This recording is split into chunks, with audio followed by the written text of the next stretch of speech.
on Facebook. Yeah, I follow you on Facebook, but I also follow you on YouTube. Thank you. We're live. Funnies. Yeah, for some reason we lost signal, and so we just decided to start a new stream. We're still here with Mikey, and we're talking. And You're attempting it to stop again.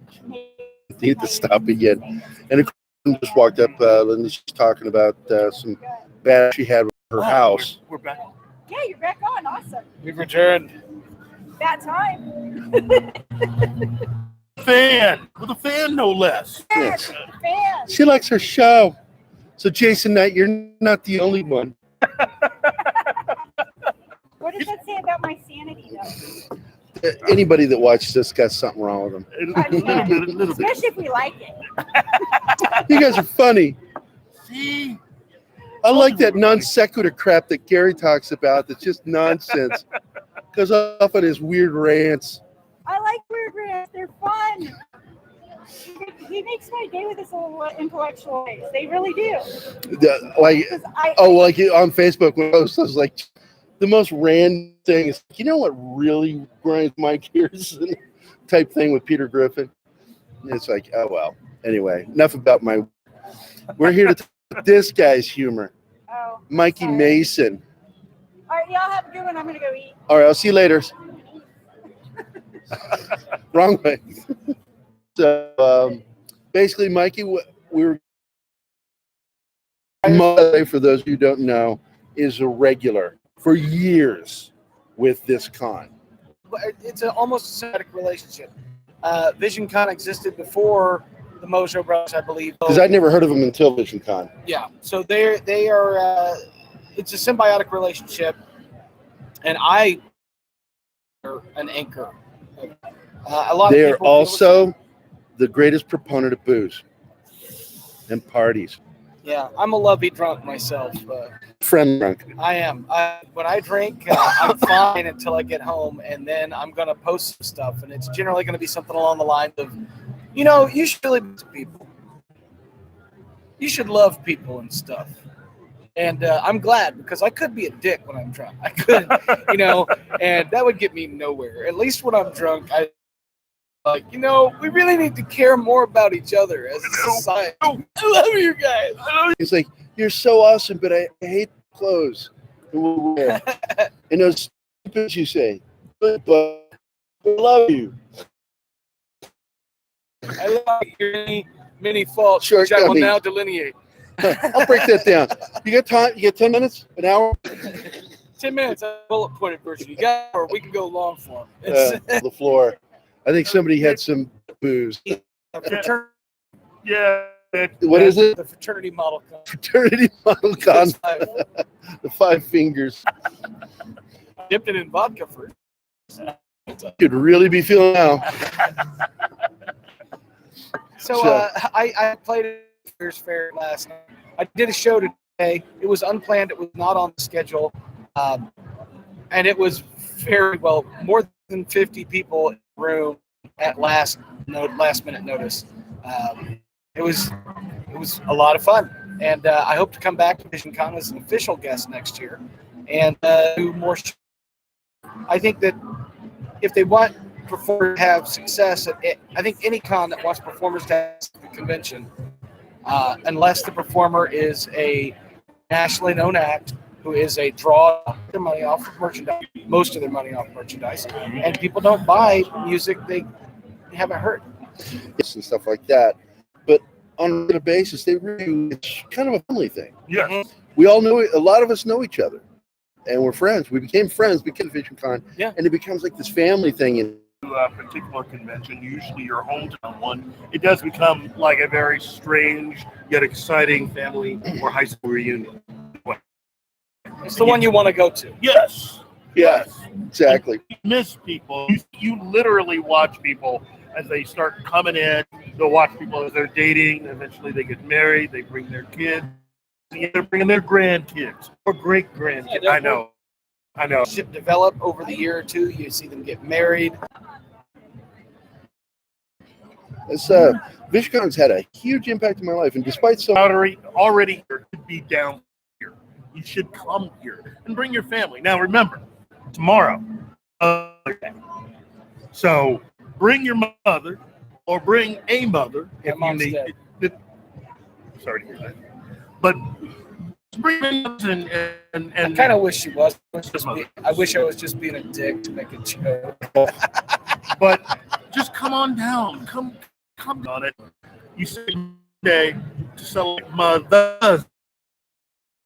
That's where I celebrate all the mothers that I know. Day gift and a Father's Day gift. So I double have been seeing for a long time here at Visioncon. Ever since I started coming. Yeah. He's we're friends on Facebook too. I never see him. Well, he did post something recently on my page. Mm-hmm. It's either that or he culture. So I think he follows I think so. It's people are of you being funny and me just sort of existing. So he's jokey. I'm like the newsy one, the geeky newsy one. Butt vodka. What is? Nancy. Yeah. I just want to see if people just are walk by going. So, butt vodka. I'll have me some of that. Drink it and you go, that tastes like ass. You're like, that's butt vodka. That's like the pea flavored. You're supposed to drink it.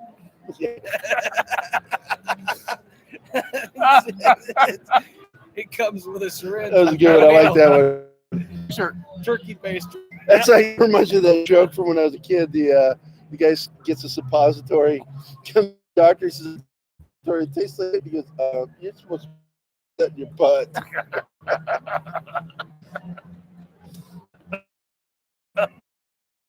Bust 2019. Best. But anyway, Are we of inebriation tonight? I probably won't be because I don't drink anymore. Oh well, they because I art to the art show. This is what I drink: caffeinated, carbonated root beer stuff. Oh. Or Well, dark they pepper. asked me to be in the wheel inebriation, so I'll be doing it. What do they do? So basically, there is a band and then a spin, and then somebody in the audience shouts out a suggestion for an image that all these have to draw on the panel. So you do a shot of Mojo or whatever else you're drinking, white paper and markers, and then they auction them off. They auction the last year images off. Right. But it's a very good time. yeah. So it's very funny. It's very adult. I did something like that with Tommy Castillo, who we deeply miss. He was a huge loss when he passed away to the comic conventions. I remember when they first started the Wheel of Inebriation. Others have taken it up. Others have done it. So. And they get a lot of the artists to do it, and so there are some really good. And then they ask me to do it, and so there's really bad. And they donate seats from the auction to the charity. This year it's just the kitchen, which is this year's charity. So it's a lot of fun, and it's for a good cause, and people get to participate in many different ways, offering suggestions, heckling the artists as they do it, and then they also get to get to the community. It's just a great time. I love that. Many conventions will donate to, and you're right. It's a great way of interacting and being very responsible and helping to raise awareness. It's great. It's great. Love it. Past that, you got a new album coming out? The last one I put out, the pink and it's the big one. That's all of the display there. That's the new one. Put in front of the camera. This is the last album. It's my first theme song on it, which is the op. This was the third geek album that I had put out right here. It says Grandma's Got a Girl. So it's angry humor, dark and angry, deals with isolation and not fitting in, but it's all very funny. It's just super. I totally identify with that because dark evil humor. I'm one of those weird stories you hear about. I was a kidnapped. Parental, my dad kidnapped me. Wow.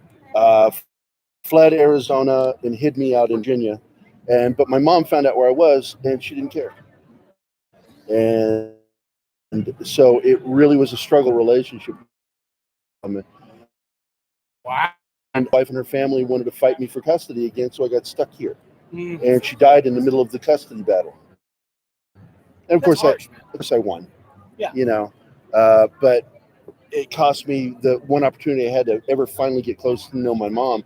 So Mother's Day is just kind of, I mean, it's not like, I'm not like I don't know. Sure. But I just, I don't connect with it the same way other people do. Me either, but I'm trailer park white trash. I'm a black man, and that means I love my mom, and Yeah, well, I've never heard of a black man stereotyping. never heard of a black Sorry. man loving his mother before. I'm So sorry. you had a good relationship with your I had a mom? great relationship with it. I did that in are just amazing.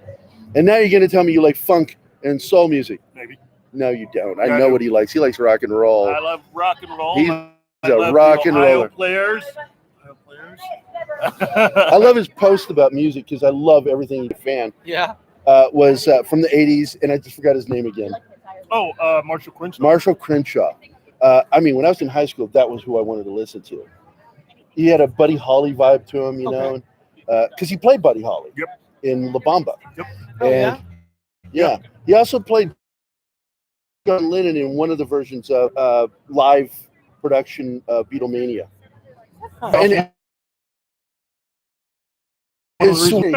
We all agree with each other. And so, No, you don't. Wait, you know what? no, you don't.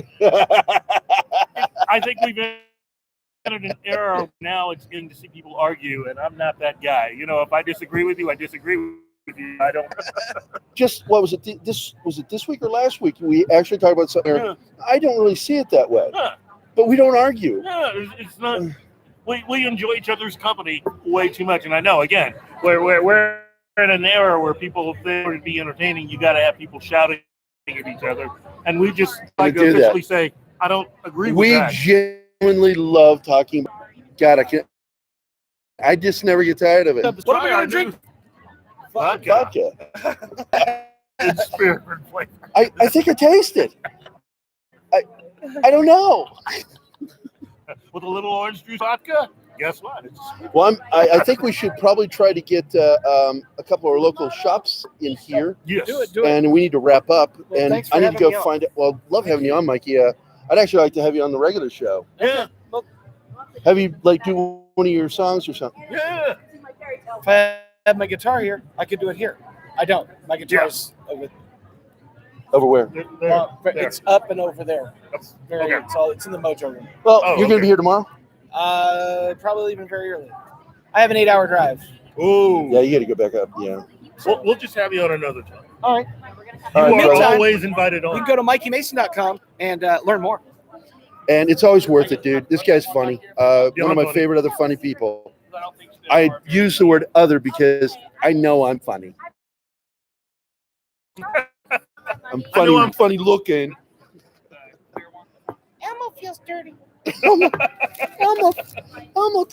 touches me in And the remember, face. Mikey Mason did pick up all of his original music.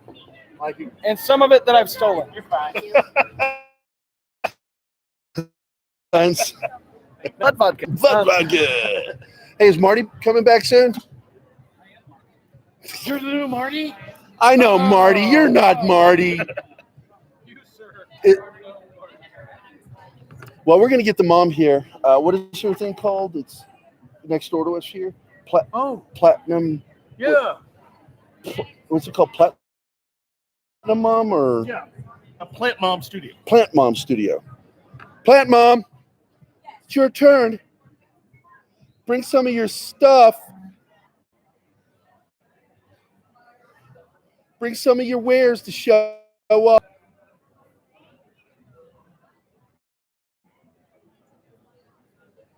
And Gary still hasn't finished with us yet. He took off to pee and never came back.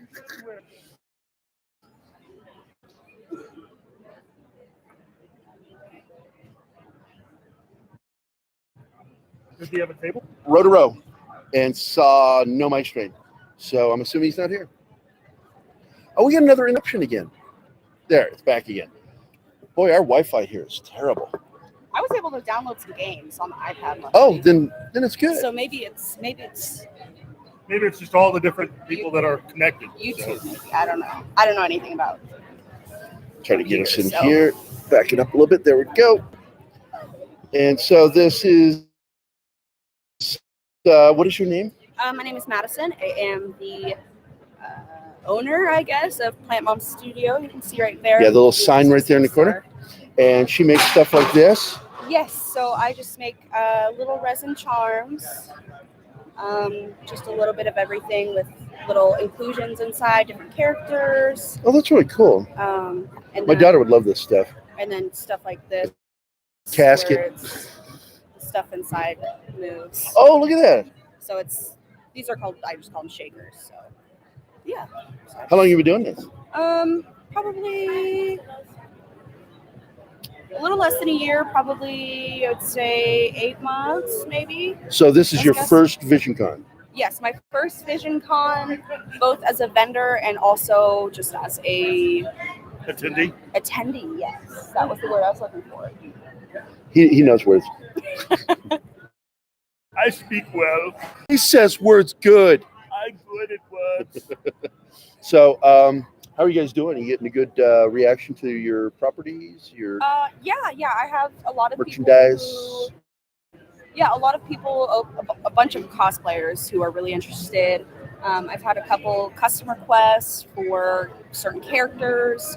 I have my whole folder of inclusions of characters that I currently have in stock. So I've gotten a couple custom orders. But yeah, I feel so far it's definitely been a positive reaction. That's So- good. That's good. How did you decide on what you would sell? I mean, is it something where you've gone to a few conventions, or is it just? Or is this something you were passionate about before?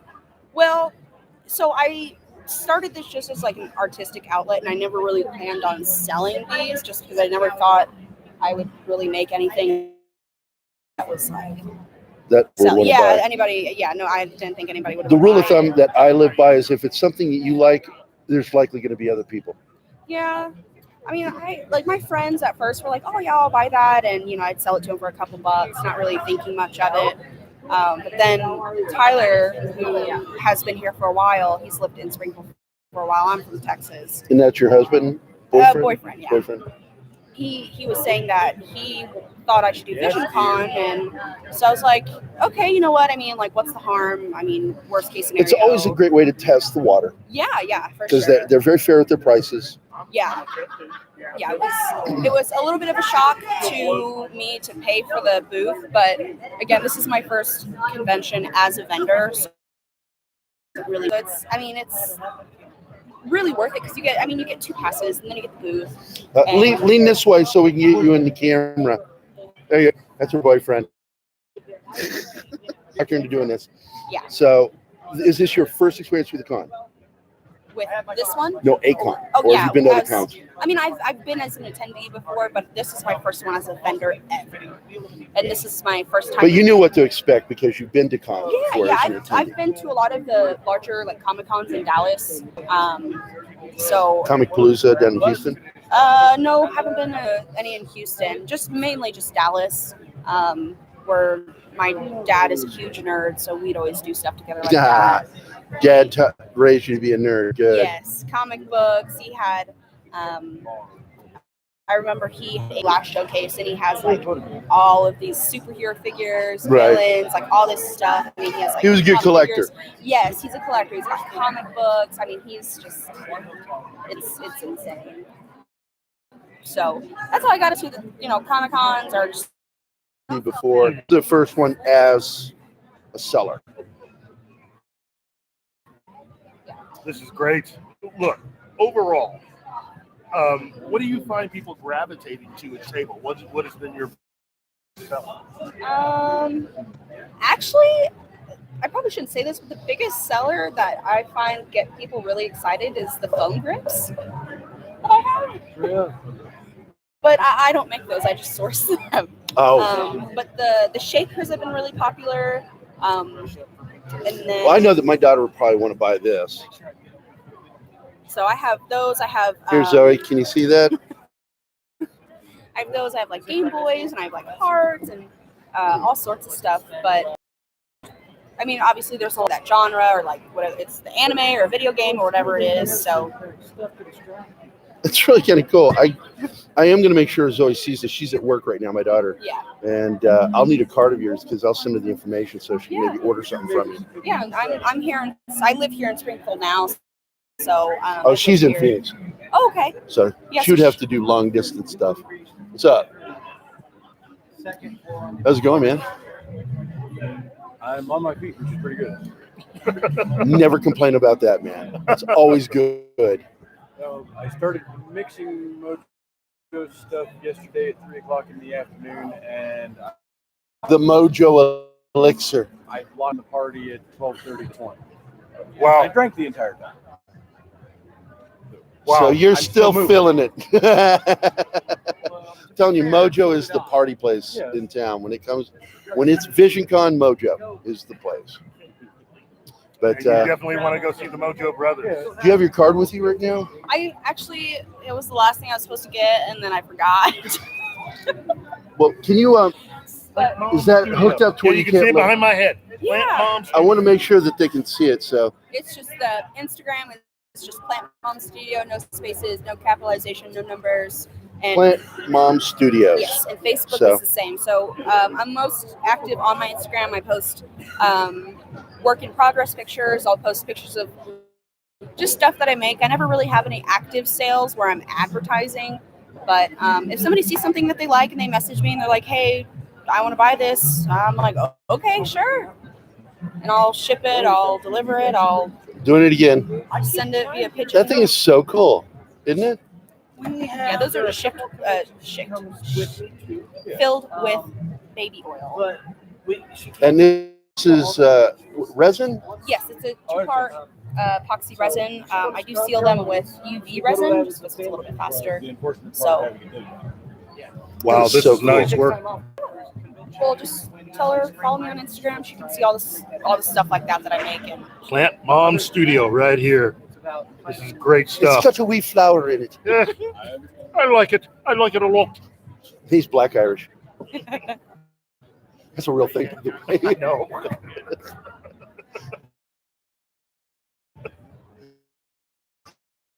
Technically, I'm Black Irish because I have the guys. That's another reason why we get along. Yeah. Yeah.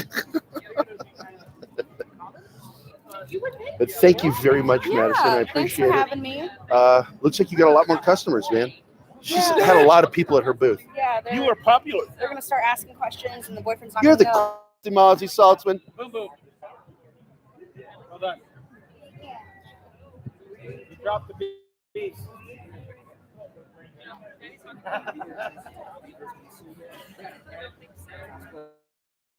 I don't see Boom Boom very often. I love the night. So our next guest is Marty Saltzman. We have dinner together. Well, for a while it was once a month, but now it's more like every other month. We get together for old guy dinner night. You got to be over 40. That's the rule. You have to be over 40, and we eat nothing but keto.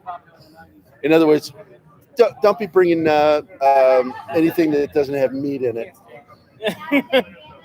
No, So we've had chili one time. We've had Ladies and gentlemen, if we have your attention, keto please. pizza one that was amazing. Coming up to the main we've programming had, stage at 5:30. Oh yeah, We have I a made my guest cheesecake. Q&A It was, with and then he Dana made his Powell. too. That's right. That's coming up. The main programming God, we've had at so much good stuff. 5:30. Seats are open at this time for the guest Q&A with Dana Powell at 5:30. So Marty does stuff like this.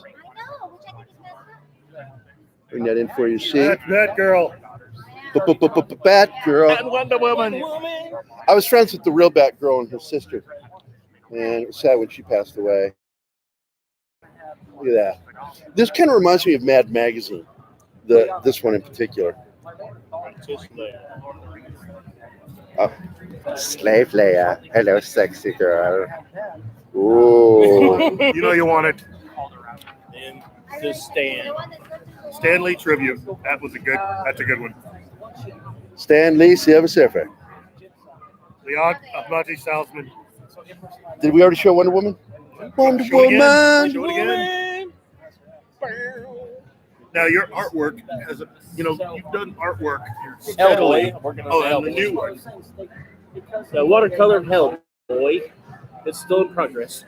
Now you've done artwork. Your artwork has appeared in the con book for San Diego Comic Con, and I think you've been doing artwork for them steadily for years. 1989 is the first year I started. Wow. Wow. Batman's 50. Shoot. Comic artist pros. My buddy Phil Morrissey, Keith knows him. He Have I ever met Phil? Yeah. When did I meet him? he was across from you. That was him. Okay, now I know who you're He helped talking you about. with your He thing, yeah. Yeah, and he I had a was thing, and he helped me with it. Morrissey. A thing. I had a thing, and he helped me with it. That's right. We'll just put the imaginary things. This is our version of this. This part of the episode is now this version of butt vodka. Can you help me with that thing? Really? That's why we have the. Oh, did you use mojo juice? Oh, Romulan ale. He's You got know that's Romulan illegal ale. in this quadrant. Marty, drawn all your life, I assume. In the womb. And seriously, you're drawing from a love of these characters and comics. You have been really the prototypical geek, the nerd that just loves all this stuff. And now you're here at a time where all of that stuff is just popular. Yeah. I mean, dude, how do you keep this artwork on the table? How are you managing to hang on to anything? Because it just seems to be flying off the table. Well, I just make more. That's the problem with being an artist. Is Yeah. you just draw more. Even if they steal it, I'll make more. Oh. They can't make it, I'll just make some more. There seems to be just no end to what you're able to do. You are very prolific. I started like a Bugs Bunny. That's what I first started drawing. Whoa. And then, believe it or not, what got me into comics was I collected toys. I collected Micronauts toys, and Marvel came out with a Micronaut comic. You kids out there, Micronauts. That's pre-Transformers. Yeah. Same company. Wow. Takara. That was Hasbro? Well, Hasbro is Takara. Hasbro licensed Takara. Well, so did Mego. Okay. And Mego's Micronaut line is Microman in Japan. Mm-hmm. Okay. And they still kept going. Mego, that's another one. I love Kids Mego. know I've that. been collecting Mego since '69. Yeah. Check out Netflix's The Toys That Made Us. Yes. And they're Hey, back. hello. We're recording, but come say hello. Hi. Another one of my con friends. Yeah, we're doing our pop culture minefield show. Oh, nice. So we're going live and interviewing Marty and a bunch of people, including Mikey here. Welcome to the con. Ours is over in the other section. We have 822, but we came over here because this is where all the people that we wanted to talk to were. Fair enough. I was wondering if I was going to see you. Yeah, well, it's like I was planning on coming tomorrow. I got really sick last month, like 2 days in the hospital sick. Wow. Oh, God. And also I have to save up to because I'm going to be going to San Diego live. Oh, wow. No way. I got the volunteer pool. Yes. That's fantastic. Thank you. Finally, people are excited. And she Yeah, it's has good someone news. to stay with, so she doesn't have a hotel bill. Okay, and that's That's smart awesome, because I'm too. telling you, it's not worth it. It's really not worth it. The parking is terrible and the rooms are ridiculous. The But price. enjoy it. Once in a lifetime, you are picking a fantastic time to go. And the thing is, it's the 50th anniversary, and I know people. This is my first time trying to get into a volunteer school. I know people who have been trying for 10 flipping years. You should talk to Phil Morrissey because when he went, he actually met Jack Kirby. Yes, Phil has a lot of stories like that. So does Marty Salzman, whose artwork has been published in their con book since '89. 1989. Yep. Awesome. Hey, how long has it been published there? Since what year? 1989. 1980. This was published. I thought we should Just repeat the that black and white again. Part of it. You can have this. Yeah. Oh, thank you. You're welcome. Thank you so much. By the way, I think For the you know 30th anniversary. my housemate. Oh, Yes. probably. I know how. I know. Chance gosh, I always say Sigalio. He Tall, skinny gay guy? yes. Yes. Thanks for he's been outed live online. Wait, you mean it's still secret? He watches the show every once in a while, so I'm just like, Yeah, my friend Jared he was talking with my friend Jared about. Okay, now I can tell him that it's like because my friend Jared was actually talking about inviting inviting him to live there or paying rent and all that jazz. So it's like now I know that it's like that the other person living in the house is actually really freaking cool. well, what's really funny is I did a portrait of him and John for their Christmas gift, and it sits on the fireplace. Well, you've seen it, and they were in the kitchen cooking one night, and I walked out in the middle of their cooking, and I said, "I have had it with all this gay cooking. Stop with the gay cooking." And then I turned around and walked out of the kitchen. Then Chance just laughed. John just like, "What just happened?" I'd be happy to have anybody cook for me. Well, we all cook in the house. Travis, I don't know if you remember Travis. He was with me the last show. And what's really funny is actually at a New Year's Eve party, Travis and I were at their party, and Chance's sister was there, and she just assumed that Travis and I were the other gay couple in the house. And Chance is like, "They are not gay." She goes, "Are you sure they look like they're a gay couple?"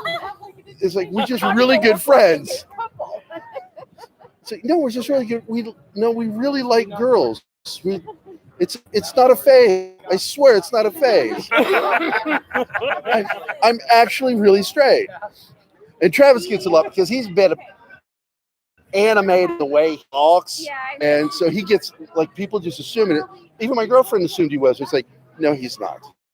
He's not. He's very, very, very straight. And I know Robert Dawson, and I refined my gaydar on Chance and Robert Dawson and Robert Dawson's ex.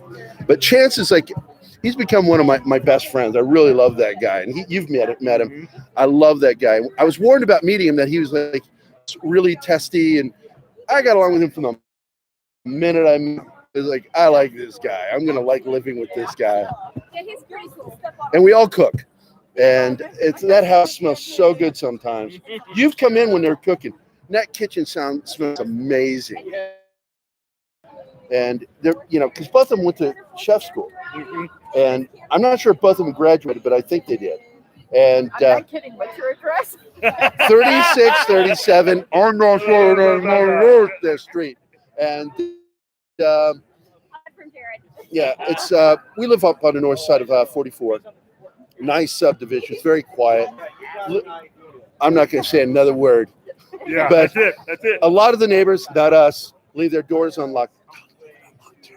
We'll go to bed and forget to lock the doors. Yeah.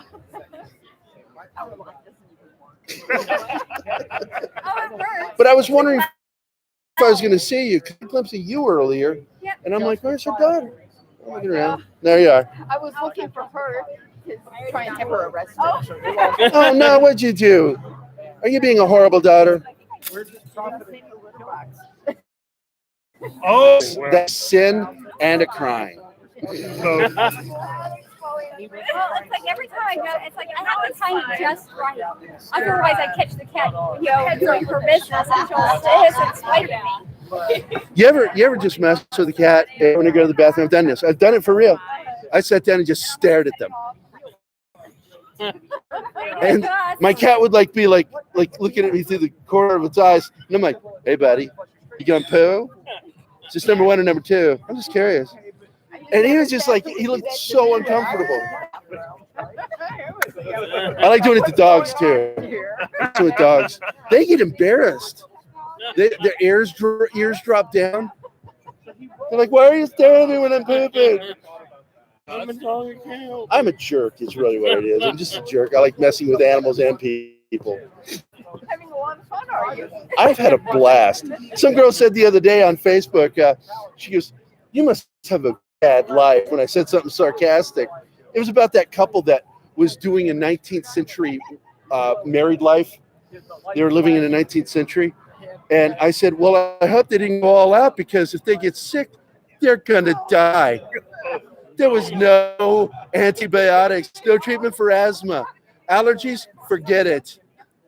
And there's copper tetanus typhus, all those diphtheria, diseases. measles, rubella, Yeah, without chickenpox. antibiotics, there was no treatment for those things. You know, like, hope you better, hope you don't die. And the woman responded to me, it's like, you must have a really sad, lonely life. I said, no, I've got a lot of people in my life, and my life's a mess. That's because I have a sense of humor. I'm not like some crotchety old person like complaining to people online. Learn to laugh. But so you're June or July? It's in July. That's the con, right? San Diego. And you've been doing a thing for them. Yes. Yeah. So what year?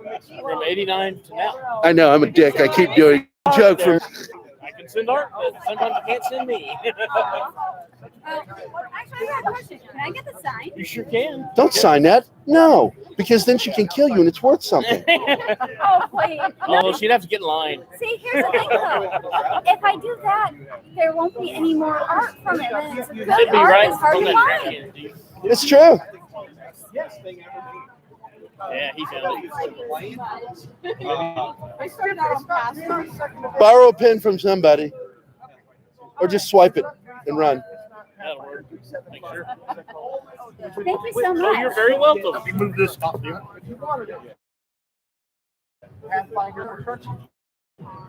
Yeah, I was talking to Chance about you, and he says, I know her. And I'm like, are we talking about the same person? So I wanted to mention it to you. Working on the Hellboy. Oh, very The cool. watercolor. Very cool. This is cool. Because they game a lot at the house. Every once in a while I join. Yeah. I don't do like the gaming that you was do, for the but I like when you do a 2007, board game or a card game. I get into that, but I'm not like the World of Warcraft. Is that it? Or no, Magic the Gathering. That's it. I just not my game. I don't get it. I don't understand it. And I've got a high IQ, and I don't understand this game. It takes some getting used to. It's like I haven't played it in years. The last time a girl said that to me, I really did not get used to it. Not saying what it was. I'm just saying I didn't. It was not true. I will leave you to the podcast. It's good seeing you gentlemen, as always. Hey, I'm at A22. If you're still around, stop by and see you. I will definitely be there tomorrow at least. Okay, good. Nice meeting See you guys later. Man, this has been a good show. Yeah. I don't even know if I'm going to make any money this time. I care. I'm just, I'm so Well, happy. we always care about money. I'm always happy when I get to see Marty. He's one of my besties. Marty's freaking. That's what he is. Love you, Marty. We need to get that thing. Brian Ray, and I want to get him on here, but it's so noisy over in our section. It's anybody.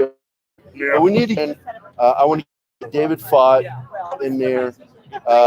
Who else should we get on? Everybody. Did you want to try to get a hold of you to do it? I'm not going to do it. I'm just a creepy white guy.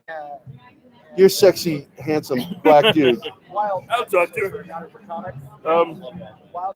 This is one of the downsides about having a card. Yeah, I fumbled. See, now it gets kind of creepy when a guy walks over. He's like, "I got my card right here." Yeah, here you go. Take a look, and then do this. Really like it. Just being on a show, you know. Okay, so he's going to try to get Jewel from Firefly. Not Phil. Oh, Phil. Phil. Yeah, I met Phil at Nerdmas. You helped me with my sign. Yeah, I told you bad news, but it's like, well, it needs work. Yeah. Well, I was too close to the end. So yeah, because the thing is, you need to recorrect. Well, we got a new banner through Jeff at OTC just for us. I've got that one up, but I'm actually going to go and have Jeff do the next one. Jeff will do a much better job, and he's a friend. Well, and you're probably going to get a better deal. It's like working with Springfield. Now, are you here in town? Yeah, I live on West Side. Once in a while I can drop by. We do it My schedule is like once a month to once every 2. Get together. Marty, Brian Ray, Keith is going to join us. My BFF in the whole world, Ultra Rob. Yes, he is. And who else said they're going to do? Oh, wait, what's his name? Joined us, Travis, but then he chickened out. Oh, little Travis? No, not Travis Aiken. Travis Williams, C. Williams. Okay, I was thinking because It's like when Stu and Big Stu were in Well, I don't know what Travis didn't want to do. It just he didn't seem interested in getting together with us, and I never push anybody. It's like join us if you want, and you're welcome too. Tim Bowers. Tim Bauer, Jack Bauer's little brother. He only gets one kidnapping every 24 hours, not every hour on the hour. We had him on talking earlier. You want to jump in with us after? Podcast. All we're doing is talking about comic books in our show. How long will it take? As long as you want. What's that? Yeah. That's a problem. Conversations in the world I got a million are long. stories. Marty, this is Marty, one of my BFFs. Excellent Well, artist. quick question. I just want to take you up on it, but what night you guys get together and you do your thing? The next one's going to be in June, and it's for Brian's birthday and my birthday. What day of the week? Shoot, I forget. On Saturday night. Is it Saturday? Usually it's on Saturday. Okay, I tell you guys, this Saturday I'm out. I still work at Gale's next Saturday. Well, crap. Well, we'll see if we can plan something that's the regular dinner night, because that's really a birthday thing. Yeah, because I'm gonna say it'd be cool. I'd love to on this one, but all set. It's like Right. Gary's like, oh, why don't you drop by and see us? Like, we've been friends for decades. Like, well, if you did any night but Saturday, the problem is I work over Gale's on Saturday. And the thing was, she used to own the art gallery. They used to work at downtown over at Market McDaniel's, the Keys. And Billy and me still do work for her and Window on the side. Well, come on, sit down. I was like, I want to be a blood hunter. I still work for her and stuff. We'll talk a little shop on camera. And she broke, oh, by the way, so I've been like trying to. Keith has gone over. He's going to try to get Jewel to come over to do an interview. I said, if I go over there, I'm just going to look creepy. Hey, girly, I draw stuff. How you doing? Introduce yourself, Phil. Hi, Phil Morrissey. I draw crap. It is stop. He's a liar. Too. He's an inveterate liar, That's and rightly so. Oh, Keith, you're handsome. Keith is back. Keith is always handsome. What the hell is he doing? Is he having sex with that girl? God Almighty! You're a married man, for God's sakes. Yes, I am. You're a sick. I know. Whoever comes. I drink and I know. Too tall for him. Well, when we do our show, all righty then. I can do it all without you guys. I know Hold on, so everybody can see. Oh, righty then. That is Harry How are you Chastain doing today? Ventura. Say again? Like Robin Williams and Ace together. Oh, well, thank you. I've very never much. seen a hairier human being than Robin Thank Williams. you. Thank you very, very much. Hey, I'm not making fun. That's an awesome. Bumblebee tuna. You met me earlier. Oh shit, Neil Diamond! It's What's Keith. up, Keith? How's it going, big good? That's Keith, our friend Keith we just met. Our new con friend. Oh, there is. There really is. And well, Keith, you know. Keith is my old con friend. He's my first con friend, and then David Stansfield is my second oldest con friend. Really? Yeah. But who is your favorite conference? Keith? Actually, technically, my girlfriend. My girlfriend. Did you go by our table? The woman that's sitting at our table. That's my girlfriend. Oh, So now you've met my girlfriend. You do a really good Jim Carrey. Yeah, that is. it ought to be. I've been doing 15. Actually, I want to get. It's really good. This is the very first con I've ever been to. Really? Do you do other impressions? I do. What kind of impression do you do? Mostly singing impressionists. Because you do Neil Diamond, I know that. John Conley, Conway Twitty, Waylon Jennings, Willie Nelson, Satchmo, Roger Miller, Kermit the Frog. Okay, I want to hear Roger Miller. Froggy. No, Kermit the Frog here. No. Roger Miller. I don't know if I can do it with my head stuffed up right now.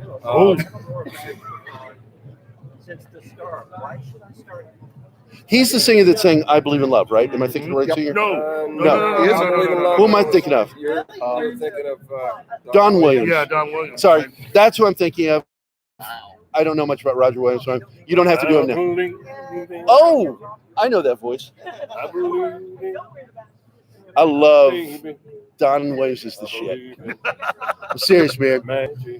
When I was in the Army, See, we need I a video listened of this to because you're looking. all these That's soldiers. sad I'm in thing, an and infantry missing, unit. And infantry, they want to listen to like boom, you know, this loud rocking music. You'd hear it over their headsets. We were like in a vehicle traveling, being sent someplace, and they've got their rock and roll, and then like you hear the music coming out of mine. In your eyes, the light, the heat, your eyes. Or George Michael, you know. In order to do that song right, you have to have a boom box. Oh yeah. In your eyes, yeah, man. absolutely. Stand outside, say anything. Yep. That's like One of my favorite 80s movies. Absolutely. And then Don Williams was another one I would listen to while I was in the Army. And guys were like, why do you listen to that shit? I'm serious. They actually would say that to me. They would call the stuff I'm listening to shit. I said, have you ever wondered why you guys are all whacked out when shit happens and I'm always calm? It's because of the stuff I listen to. It keeps me zen. I'm always calm and always collected. Now, Roger Miller was one that did all the funny stuff, like Do Wackadoo, and my uncle used to love me, but she died. They And they streak. caught a 30-cent for a ring of keys, Oh, 365 Streak. billion. God, I don't remember this. That was, what's his face? They were telling me me a ride. Reese used to love me, but she died. gotta My mix it. uncle used Yeah, to love me, but she died. I was gonna say, wait a minute, that's an Chicken oddly and hit, but that's chicken Reese too, looking Stevenson' good thing. fried. Keep on the sunny side. I like that, man. I don't know who that is. I've never listened to it, but I love that. You know King of the Road. Of course. That's Oh, Roger yeah. Miller. Oh, He wrote wait a minute. Now I know who he is. He was also the voice of the singing rooster on Robin Hood. Yeah. The minstrel rooster. Yeah, minstrel rooster. I love that. And he wrote all the songs. He wrote all the songs for Robin Hood. Yes, he did. I love that movie. And not too many people remember that damn thing. That's sad. Really, that's what fan was built around it. What was? Robin Hood. The Disney version you're talking about? Yeah. Yeah, it's got whole fandoms wrapped around Matter it. of fact, he's Seriously? I didn't know also that. the voice. Seriously. Have you ever heard the song "The Hamster Dance"? Yes. That's his voice split up. Really? It was on Robin Hood. It was a song called "Whistle Stop." It was. Oh, I remember that. That's one of my favorites in it. Where he's So whistling. they just sped it up. Spit it up and That was the very last thing I ever bought from the Viewmasters. Oh, the Wow. Robin Hood that thing? I got the Robin Hood. That was the very last Viewmaster thing I ever bought. The disc. Oh my god. Viewfinder. Going slowly blind. Not Yeah, you know it's not good for your eyes. Yeah, my eyes. Oh, this is cool. Oh, Jesus, I'm Oh, you know what? I have so much useless information stored in my head. That sounds familiar. I thought that was So what is your favorite Neil Diamond movie? What? What's your favorite Neil Diamond movie? Well, he's only been in two. Which one? He starred the jazz singer, and then he did a cameo in Saving Silver. That's my favorite. I don't like it because they only let him speak in song titles to the songs that he wrote. I still enjoyed that. Matter of fact, he wrote a song for the movie so that he could say that line in the movie. In 1994, he wrote a song for that movie called "I Believe in Happy Endings," just so he could say that line in the movie. Wow. I movie.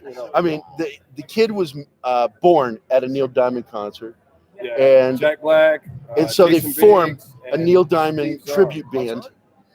And oh my god! And then he's like in competition with a mime, and then Amanda Peet. Wow.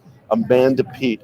When I saw her in the Hornets, Oh, you saw, I almost you saw a lot lost more my- of her in the whole 9 Yes. yards when you got to see him. I fell madly in lust with her, Hanging out the window. and smiling. And it's just like, why can't other women be like that? What a great. Anyway, I love Saving Silver. I like Yes. his stuff until I think the last thing I liked that he did was I liked 17 again, but I didn't necessarily like that they only put him in there for a bit. And then after that, he just That romantic movie, I enjoyed him in, where he's with the Mexican actress. Selma Hayek. Yeah, That was. I love that movie because, Fools Rush In. and it was that one scene that sold it to me when he meets her brother Chewie, and he says the Star Wars line, and I just love that. I just fell apart, going, "Oh my god, that was so perfect and awesome." I was waiting for somebody to finally make that joke. Yeah, that was Fools Rush In. Was the name of that. Good movie, And it all came out about the same time as like Serving Sarah. That one came which out. I did like that. I liked that one too. 3 to Tango. That was an awesome movie. 3 to Tango. I remember that, and that was really I good enjoyed too. Oliver Platt's. Oliver Platt's good in anything. Yes. It's like that guy's career should have gone so much higher. But you know what? The new Lion King's coming out. Everybody everybody except Rafiki is still alive. How come they didn't use those voices? Well, I mean, it's like the They're only person they brought back quintessential is James Earl Jones. Yeah. And I do not like, even though he's a good actor, I do not like the voice of his uncle, Scar. Well, Really? yeah. Do not like his Jeremy voice. Irons like it was to begin with. Jeremy Irons has such a slimy And classic English characterization that was so titularly perfect. And if you've seen the trailer, James Earl Jones is not using the same voice he used. No, he's in not doing the original voice Mufasa. where he's Because really low. The original Mufasa sounded like Darth Vader. Yeah. And even his Darth Vader now doesn't sound like the old Darth Vader. He just might not have the range, though. No, he's not doing the classic Low resonating, lower baritone. classic theater voice is what he was using He before. might not be able to at this point because he's pretty old. Yeah, And that He's takes in a his lot- 80s now. It takes a lot Yeah, of to but get that kind I of voice. saw him on Big Bang Theory, and he sounded just Yeah, like I his dad. freaking love that episode. I'm not a big fan of that show, but when I heard he was going to be on there and that there was going to be a prank of Carrie Fisher, I had to watch the show. And that he and or was it the other way around? That No, Carrie yeah, Fisher it was. pranked They him. pranked Carrie Fisher. That was it. Okay. Yeah,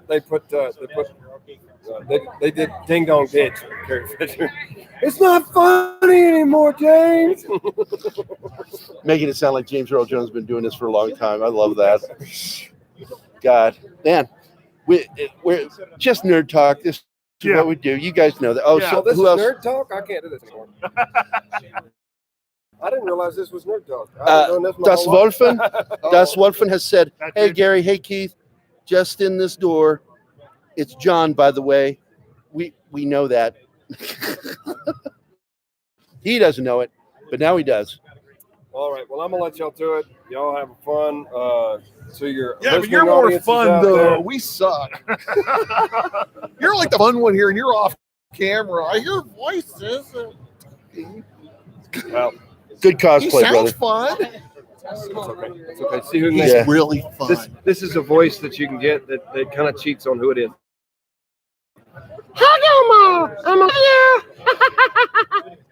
That's really good. All right, brother. And that's why he's not doing. See you later, voice Keith. See you, man. acting. Oh my God, he is awesome. He is. Met him earlier, and I was like, "Oh, I like this guy. This guy's cool." He pulls off a Ace Ventura costume. That's amazing. Well, when I I've first seen saw his one hair, and I'm other thinking, one "Are you ever. going for Kurt Russell?" Because Kurt Russell had a hairstyle similar to that in as Snake Plissken. That's true. So I'm like, "Is that?" And then he goes, "Neil Diamond." I went, "That's it. That's the hair." Okay, the hair makes sense now. So anyway, we're here Really? with It took Phil. a hair. We've been Oh my talking. God, I figured it out like in 2 seconds. It took you a week. We've been talking for about a half hour, and this is Phil. Mr. Phil is. Phil, the real deal, Morris. Yeah, we started talking. Yep. You are the real deal. Yes. You are so real. You're the real deal with Bill McNeil. Do you remember that episode? The real deal with Oh. Bill McNeil. It's Shazaznaps. Oh, Because they teach him the black slang that's not real. So he learns all this fake black slang. Classic. Classic. it was beautiful. Phil Hartman, when we lost him, the world went dark. That's true. Well, it was the end of news radio essentially. Mhm. Hello. It's the daily orbiting in.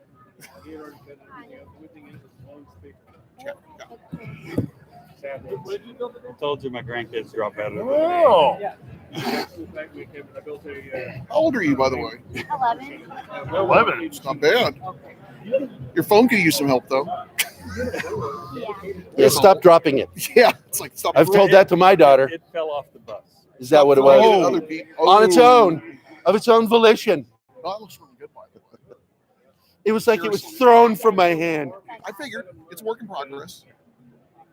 See, we're reviewing art portfolios here too. I've done that Drop so many by. times. No, I didn't. I don't mean criticism. I just. No. I'm glad you did it. You talked about it for a long time, and I just picked my nose on YouTube. Great, this is awesome. No, Just, no, you do it this way. For 11. Jesus Christ! My favorite one is this one. That's great. Just keep going. Well, no, then you do this. We're video podcasting right now. Sorry. No, that's all right. Disgusted yet? Yeah, now you're like regretting this one. I'm sorry, you Thank like you for showing violated our us. terms. Yeah.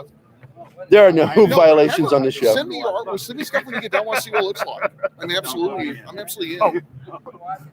It has to be do It's real. It's real. Oh God, I almost licked. Have you found Gary yet? No response. Like I said, real deal. Oh, okay. Have you found Jesus yet? Tell him we want to finish our segment. The main man himself. Yeah. You have attended various conventions, both coasts. You've been doing conventions for a long time. What Keith is saying is you're old, dude. Because we're all old. Jeez, I'm trying to think. It's like, well, yeah, you're talking like I've done over 200 conventions. Yeah. You look at like, okay, you know Graham Nolan, right? Yeah. Sure. Now, Graham and I are good friends, and I was joking one day with him. I said, yeah, I remember back when I was a kid reading your comics. He goes, you're the same age as me. I know. Oh, that's painful. Oh, dear. It's like all of a sudden, it's like, oh, God, this cannot be happening. I was a young fan of yours when we were both young. Oh, Jesus Christ. No. Yeah, 'cause I think we are like within months the same age. And of course, I talk with Chuck all the time, too. And it's like we got this thing. It's like, are we really the old guys? But you guys have been around for a long time in the comic industry. I worked for marketing companies for years. Right. I didn't do comic books until I lost my job, and I had to do comic books. So you're kind of late in the game, and I always thought. Yeah, you were my first gig in comics. Well, in the '80s, I did a few gigs for Blue Comet Comics, and I did. Sounds familiar. I did pinups for him, and he liked the way I drew What characters. titles do they do though? That's what I'm curious about. Dude, I know. You're seriously. lucky I remember the name of the damn company. Yeah, I understand. I don't remember a damn thing. I remember there was a girl with guns and a dude with flying powers, and that's it. You just described half the comics. Yeah. Good job. And Blue Comics went under. Okay, had a costume and a rocket. And I What do you think? got approached by another indie comic company, and I'm like, no, I got out of the Army. I quit my job. I worked for a magazine as their senior artist, Selling Power Magazine, the #1 marketing and sales magazine in the United States. Sure. And that's what I did. I wrote comics. I was picked up by the AP Newswire. They would republish my little cartoon strips. Oh, that's really cool. They're That's a good gig. self-help. They're self-help. I worked with Dr. Wayne Dyer. Yeah. And I did a comic strip with Dr. Wayne. Yeah, you didn't know that about me? No, I didn't. That's pretty cool. I did self-help, positive thinking comic strips. I did. I actually had a job in early 1990s. I actually did a self-help book. I was a ghost artist on it because Sandy. Who was the main artist? Well, it was Sandy. I think her name was Sandy Welsh, and it was about relationships and stuff like this. Okay, you know, I wish I had a sketch pad where I could draw the style fast. But what they needed, Sandy was like a designer. We worked together at Heatwave when it was still in the West Side, but as designers and artists for their company. But the thing was that she hated drawing. She was actually good at it, believe it or not. She couldn't stand it. She was a designer, like Tracy, we know over ISL. Well, thing is, she had me ghost ink. She knew I could draw comics, and what they wanted, it's this weird art style that was popular back in like the late 80s and early 90s, but they became popular again in the 2000s. It's a shaky art style where it's a real simple line art, but the lines look like they're wavering back and forth and stuff. Prudential, I think, they had the people doing their little cycle jumps and did little animated commercials back in the early 2000s that were like this. And I drew this thing up, and it was a self-help relationship. I know what you're talking about, stuff like this. We have these weird illustrations of, couples are fighting, like half people fighting on cannons at each other to demonstrate. Yeah, I would get asked to draw some of the strangest things, but when you understood what the analogy was, you get it, but you're sitting there going, I'm never going to put this in my portfolio because it's not interesting. No, it's boring art, but the thing is, they need a lot of it. And that's what I did, spot illustration of books for the same publishing company. Oh, yeah. I did that for years, and then I shocked them. When I came in, I'm 26 years old. Going to be 27 soon. Sure. I walked in and I said, I'm joining the Army. And they're like, what? They thought it was a joke. They're like, ha. And I went, no, seriously, I need to prove something to myself. And I'm going to quit doing art for a while and go join the Army. and I'd already done work for comics, and I had done a comic strip. Did you think you're approaching burnout? Because that sounds kind of like a Not- burnout, it was or at not- least trying to head it off. What it was I was 26, Sure. and my dad had always talked about, the military. Yeah. And just before it happened, I got a letter from Selected Service telling me that I no longer had to update them. And I was sitting there with a buddy of mine, and I said, "Oh my God, I just assumed one day I'd be drafted. A war would break out, like all my family." That was Every man. well. Also, that was kind of the '80s too, because you had a real. I mean, you got to remember that's the era that produced things like The Day After and things like this. We assumed during the '80s, people forgot it was a very apocalyptic idea of things. Yeah, going we on. all assumed that something would happen, and Because it it didn't was happen. like the '50s and '60s where you had movies like On the Beach, Fail Safe. Exactly, it was You saw it cyclical, coming. just like that. Yeah, I mean, And- Britain, they did that one animated cartoon. Not the movie everybody is Threads, but I think the name of the movie is Which Way the Wind Blows, or The Way the Wind Blows. And it's about after Britain had gotten, or is about to be bombed. Yeah, because that was a miniseries. Yeah, and it was made into a cartoon, and it's a depressing as hell cartoon. I mean, it's not pleasant, But it's really good. But that was the era, and I just assumed that it was going to happen. I get this notification, so my buddy that was with me, goes, "What are you going to do?" I looked at him and went, "I'm going to join the army." He goes, "This is like something out of Stripes. You are too old to be joining the army." "Oh, what are you talking about? I played semi-pro baseball. I was athletic. Sure. I can do this." Yeah. And I said, drill sergeants don't scare me. I had a dad that was the most horrifying human being on this planet. Sure. And drill sergeants who said that, I said, "Nothing phases you." I said, "You never met my dad. The stuff you guys do, nothing compared to my dad. He actually put the fear of God in me. You guys, I take you seriously, but no, I'm not afraid of you." And I excelled in the military, and I didn't think I would ever leave. But I thought the art thing was going to be something nobody would find out about. Sure. And they had this one kid, Chandler, that was actually his last name, not his first name. I don't remember what his first name was. But he was a little black guy, and he would walk up to me, and he says, "Batman." And I was ready to fist fight him because I thought he was making fun. He found out that I was an artist. And I said, "What did you say that? What are you talking about?" He says, "You look like Batman." And he did that. "You look like Michael Keaton, Batman." I went, "I do not look like Michael Keaton." And so I rejected it. He would call me that all the time. I rejected it, would not respond to it. Finally, the last day that I saw him, the last moment I saw him in the military, I yelled at him to report because I was his senior squad leader. I said, "Report." And he runs up in front of me, and it's crowded. There are hundreds of soldiers walking around. We're all leaving, getting ready to go to our station, and I grabbed him by the lapels of his Class A uniform, and I picked him up off the ground, and I pulled him up into my face, and I said the line, "I want you to tell your friends about me." And he goes, "Who are you?" And I went, "I'm Batman." And he's heard this story before. The last vision of that guy was him running and his feet hitting his own ass as he's running away from me, pointing back at me and goes, "He's Batman," all high pitched. And he just disappeared in the crowd, and that was it. I never saw him again. That is so funny. Yeah. Wow. I felt like I owed him because he'd been doing this for months. Oh, he wanted it. It's like you gave him his gift. It's like Yeah, he loved I was it. like, I felt like Good I owed job. this to him for being such a jerk to him about it. But yet that's what he wanted. But I ended up making money in the Army from doing art.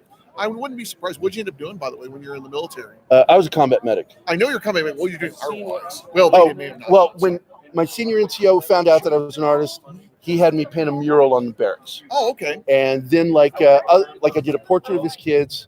And it was funny because that came out in a funny way. Because I had done a caricature of him. Sure. And he looked like JJ from Good Times. Oh, yeah. And he had gigantic lips. And when he would run with his mouth slightly agape, and his lips would move, and you'd see his teeth. And it looked really, really crazy to me that you'd see his teeth standing still while his lips were bouncing up and down while he ran. And he had this famous saying that was, "I'm going to boomerang your ass. I'm going to boomerang your ass." He had a catchphrase. Yeah. Good for And him. so I did this caricature of him, and it said, "I'm going to boomerang your ass." And somebody got a hold of it and was passing around the barracks. And I went to get some art supplies to how to do that mural. And I came back, and somebody yells, "Private Kissel, report, echo." and echo means everybody has to repeat what you just said. Sure. And I'm like, whatever. And I went down to my barracks, and we had private rooms, and it was like me and my battle buddy. That's what your buddy in the Army is called. Oh, I know. I got a friend of mine that does illustration, and it's like Billy was in the military. Yep. And so my battle buddy and I had our own room, and I'm in there putting my supplies away because I was going to do that mural. And somebody runs to the door and like, yo, Kiss, man, Drill Sergeant will see you right now. Would you report? I said, fuck off, dude. I'm sorry for the language. And I said, forget you, and go on with that crap. I'm not going to fall for it. And then I heard Drill Sergeant Samuel's voice. Private Kissel, report. He saw your drawing. And then I just had visions of my death. And I reported to him. He says, shut the door behind you. And I shut the door. He says, you drew this? And I went, and I'm like, I'm not going to lie. I went, yes, Drill Sergeant, I drew that. And he goes, you're really good. Can you do portraits? I went, yeah, easily. That's what I do. It's my forte. He says, can you draw my kids for me? I'm like, yeah, I'll pay for it. If you don't kill me, you got a deal for free. And I did it for free. And we ended up striking up the weirdest friendship. He lived in the barracks because his wife and he broke up. So he slept in his office. That makes sense. And so we hung out a lot. And then when I went to my AIT, my drill sergeant there, same thing. He commissioned me to do a drawing for him. Sure. And we were like buddies. And if another drill sergeant messed with me, he'd yell at me, he says, you don't mess with my top dog. That's my top dog. Don't mess with him. And I was senior squad leader again. Wow. That's pretty cool. I lucked into a lot of stuff just because drill sergeants thought I was cool. Mostly because I didn't take crap off people. I was known to hit people in the Army. In a weird way, though, I was kind of surprised. I was thinking, you end up with something like maybe a stint on, end up with like a side stint on Stars and Stripes or Preventive Maintenance Magazine. If I'd known how that stuff worked, I'm friends with guys in Stars and Stripes. Yeah. Matt is one of the senior writers over there. Really? And I told him, I said, I used to want to work for Stars and Stripes so badly. He said, you should try. And I'm like going, I don't know now. I'm at that point in my life where I just want to do my thing. Yeah, it would have been good. I'm in my 50s, and I just kind of want to draw what I want to draw. Sure. I don't want to draw what other people want me to draw unless they're friends of mine and I'm helping them. Because I will help my friends.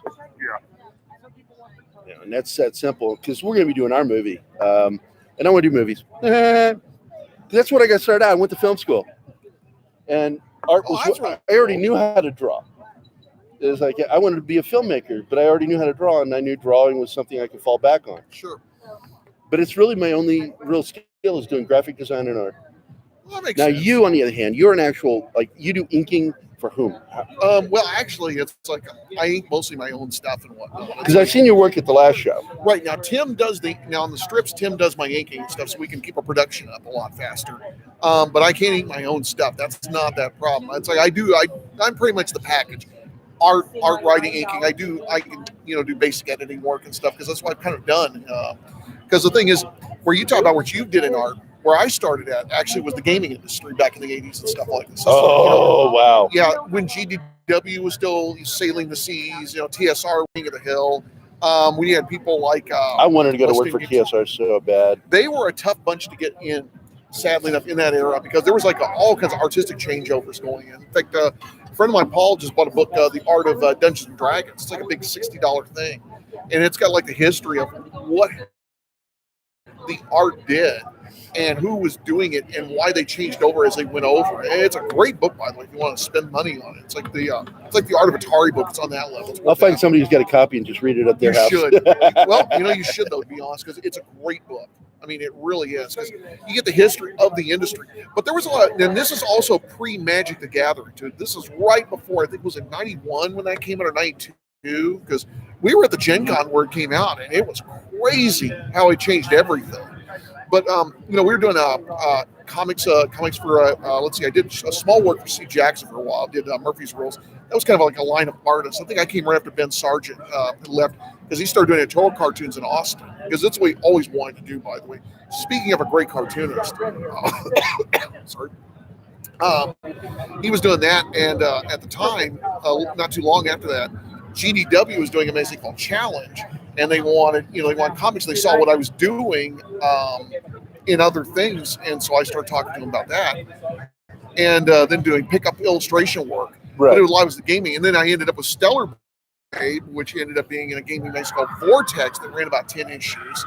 And that was like that was a great little gig on its own too. But a lot of it was all gaming because I really wanted to get into comics. But the problem was I came through the end of the black and white crash, and or just when it started and just when it finished. In fact, there was a convention down in, of all places, if you people know where this is, it's amazing, Paducah, Kentucky. I've been there. Yeah, it's a tri-state area and stuff. Illinois, Kentucky, and Missouri. It's that it's hard to find. You can get to it easily, but strangely enough, it's in a bizarre. But anyway, the only major black and white convention of the 1980s, a gentleman named Walker, his real name, owned Walker's Comics and Games down in Paducah. It was one of these weird stores where they weren't just selling stuff; they had produced their own black and white. The look that Keith had on his face, priceless. It's like, what the heck? It's like Johnny Walker's Comics. It was Walker's Comics, seriously. Oh, and they were some of the. Hey, can you pull up some of his artwork? Sure. So we show. Walker's Comics is some of the nicest people in the world, by the way. They were amazing. But what they wanted to do was they were actually, you have things like alternative press expos and stuff around the country and all the indie comic shows. He was one of the first to do it. And they did this thing called ZebraCon. Well, next table to us, you want to talk about being there at day zero. Next to us was Kevin Eastman and Peter Laird. We were next to those guys, and they had just made the deal that weekend for the cartoon. Everybody had been talking about it. We knew, and Kevin was like dying to tell everybody. And he was like, and Stu, who's one of the managers over at Nameless City here in the city, he was there with me down there. We went to this thing. And the thing is, we actually were talking to Kevin, and Kevin was like, I got to tell you guys this, but I can't tell you anything because he was under a non-disclosure agreement. Oh, man. And we knew it was the cartoon. They had pulled it off because there had been a buzz about it for months. But the thing was, what's sad about the con was what was good about the con. It was my favorite video game, by the way. Oh, yeah. The game was great. Everything. The whole thing was the Magic property. That was the same weekend, by the way. Met the guy who created Men in Black, the comic. Oh, cool. He's a wacky guy from Tennessee. I forget his name now. And if you're watching this, I'm sorry I don't remember your name. I feel like an idiot because we had a long conversation. It turns out he was talking about like UFO conspiracy theory and stuff like this, all stuff in the 70s and whatnot. And he just made this comic. And he says, and I remember the line is like, I bought a copy from him. He's like, man, I hope it works out for you. Yeah, I hope people like it. And it was now, like, the hell? It's a movie franchise. Yeah. But it was at this con. And Walker and them, they were going to turn this into like the San Diego for the independent black and white people. Oh, you're smart. A little bit of Stellar Babe. Would you bring up Stellar Babe page? Yeah. Which one did you do? Oh, is that the one she's in the Felicia Babe outfit? I think. Sweet. I'm going to try to get it closer to the lens. There you go. That's the thing, Tim and me. Oh, it's reversed, so it looks even creepier and weirder. Sweet. I think they see it in the right. Yeah, it'll be the right way. It's just us. But anyway, yeah, that's a comic we do, is Stellar Babe, and that goes back when I mentioned earlier about Vortex. That's originally was one-page strips, but later I've been wanting to do it for years, do it as a long strip. But back to ZebraCon real quick. The thing was, it was a great show. Everybody loved it. It was a who's who of sometimes future stars that you were going to see make millions off what they were doing. It was crazy. And but the thing was that they ran this con, but they also ran a comic imprint too, believe it or not. They did it all. I mean, they had really planned it. Unfortunately, that year, the black and white industry began to crash later that year. And that kind of, I think they're in business. I think I found their store because they didn't go out of business, but I think the kids or the grandkids took it over. And it's a different store now. And it's a pretty cool store if you think it is. It's like, in fact, I wish somebody knew Johnny and crew. What you got? Oh my God, that's some old stuff I did for Iron Claw. Mm-hmm. Holy crap. And that's all ink, kids, that's ink washed art by hand, not with Photoshop. That's like the old way to do it, where you sit down with brushes and water and you make gray tones. I was just talking about it today that I don't like doing it, but I got hired to do the Airboy pinup for Chuck Dixon's new Airboy. And Chuck Dixon, when he saw the pencil, the blue line pencil I did actually did a classic blue line drawing, and I haven't drawn on paper in years. Wow. And so I did this, but it's really highly detailed of a MiG-23 flying up, and we've got his Airboy's Batwing plane flying off in the distance, and he's jumped out of it with an M16, and is emptying into the cockpit. Oh, that's funny. And I just said, He brings up a Flame Witch Mary page, by the way. Which one? And so Flame Witch Chuck Mary. loved it. That is awesome. It's like, and it's funny, Airboy, that property I think was going in that era. Yeah, it was. It was. Wasn't it? Because it ended in 86 or 89. Was it Pacific Comics that did it? Yes. It was one, I was thinking someone, same guys that had Jack Kirby stuff. He's doing. And Drew Ford's doing it now. That's a property. It's one of those. That's a weird eternal property. It never seems to go away. It's like, Well, see, my military comic is black and white. Right. I tried doing it in color. I actually colored it. Did you do it as a two-tone color, like black and a single tone at one point or something like this? No, what happened was I had a colorist color the first book. Right. And I hated it. Sure. I hated it because there's a tone to my story writing, the way I write. And black and white is the only way it works. Well, I would disagree with you, Gary. The looking at your work, the thing was, I think you could do single color. You could do black and white and a tone. I think that would work really well. Like a solid wash. Well, yeah, you like your stark inks and stuff, which it's like, I'm a big fan of that too, by the way. It's like, and the thing is, that looks really good. I mean, if you look at old newspaper magazine illustrations, like an old noir pulps, they had that look to them too. Well, even Graham was doing that stuff when he was doing, what's that Sunday strip he was doing? Dr. Morgan, was that it? I think so, yeah. One of those romantic. Yeah. And he did the stark inks, which is what I like. I like I don't want cross hatching. I want shade, dark shade. Here's one of the problems your work has with full color, and this is not an insult. If you look at the old Judge Dredd's, they did the original run that Carlos Esqueza did. Right. Brett Blevins when he was on it still. You can't say Brian Boland because Brian Boland in color. His stuff was designed for color. But the thing is these guys looked really good in black and white, but then they did the first reprints and they did the coloring back then, and it looked atrocious. And it was because these were built to be black and white pages in 2000 AD. You had the one color page and then the black and white ones. And in a weird way, I mean, there's a lot of work that looks like that. I mean, it's like I never say it's an insult because some work looks great in full color, but let's be frank, it's mostly usually line art people. They're the best because there's nothing there for the most part except basic shading, basic mood setting. Something is you can strip in color left and right.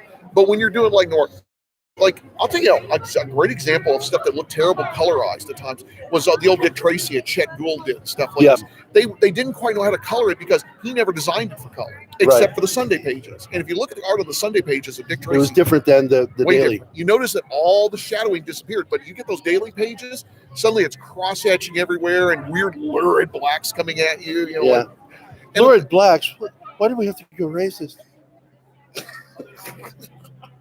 I always am baffled by how people. And you've been got. I hate you, Milkman Dan. Red meat, read it. It's like, but the thing is, did you pull up a Vindicated page for him? Just look up Vindicated Ink, Gary Cassell. But no, Wally Wood's another one that's super. I love Wally Wood. And I've seen some horrible colorized Wally Woods where he did the black and white stuff, and they put like the Warren things he did, and he put it coloring. You're like, oh my god, it looks terrible. Well, you look at even some of the sequential art that Frank Frazetta did. Yeah. Absolutely not. Should never be colored. No, Bernie Wrightson's another one like that. Oh my God, Bernie Wrightson's black and white work.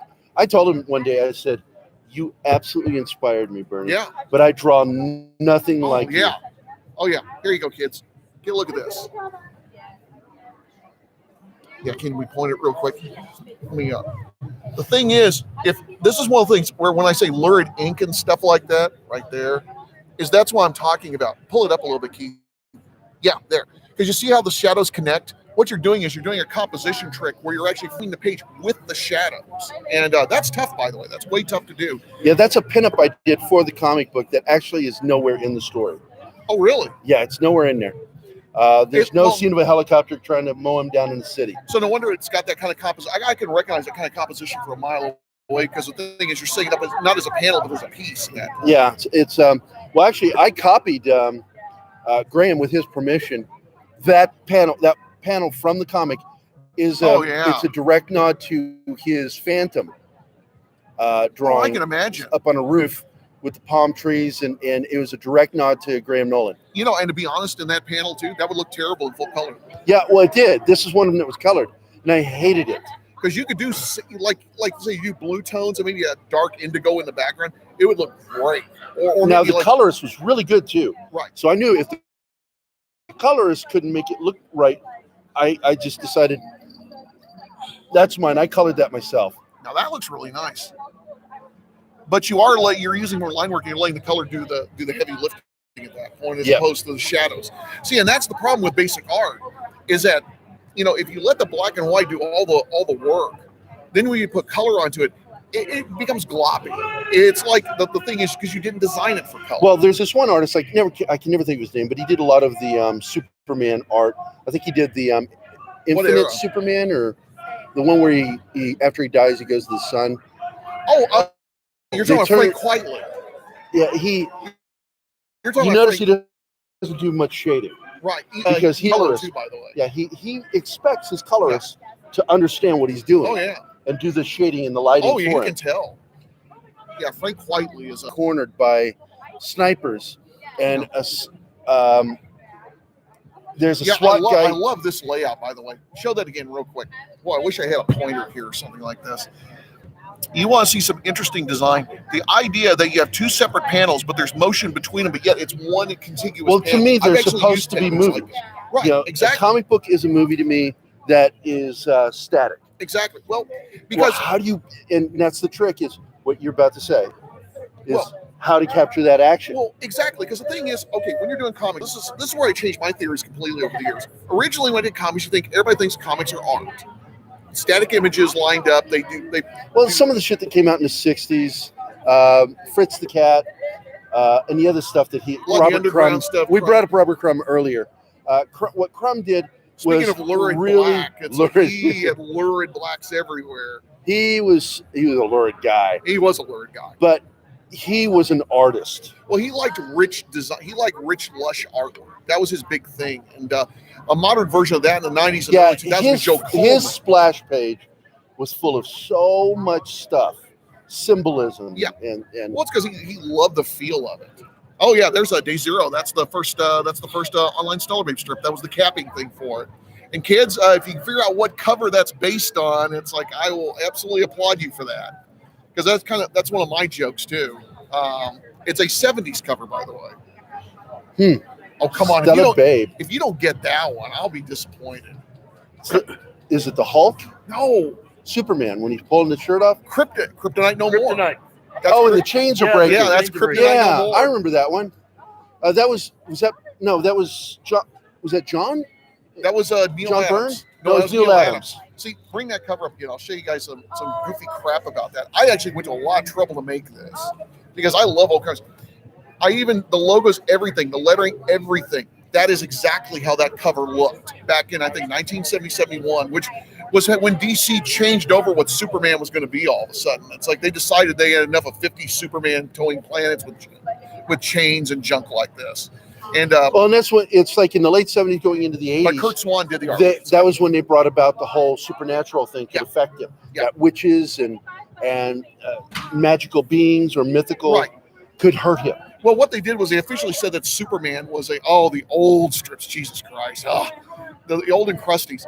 Well, what they wanted to do was, not just weaken Superman, but the idea to show that he's a technological hero as opposed to Captain Marvel, who is a magical. Remember, Captain Marvel is what every child wants to do, say a magic word, and suddenly you're Superman. It's like, oh yeah, you look at the original Stellar Babes, you look at the new ones, and there's like a monster level of difference in art design and stuff like this. But ironically, I put the old ones in to link up with the new ones because I acknowledge they exist. Now, what is your website, by the way? Let's see. It's stellarbabe.com. Stellarbabe.com.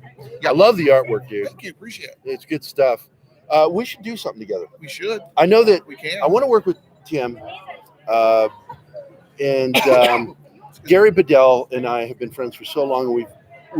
He actually did work with me. If you come by my table, there's a book that he actually did some of the art on the page. Cool. And he matched my style perfectly. Interesting. Wow. And I was because I was hurting to beat this deadline.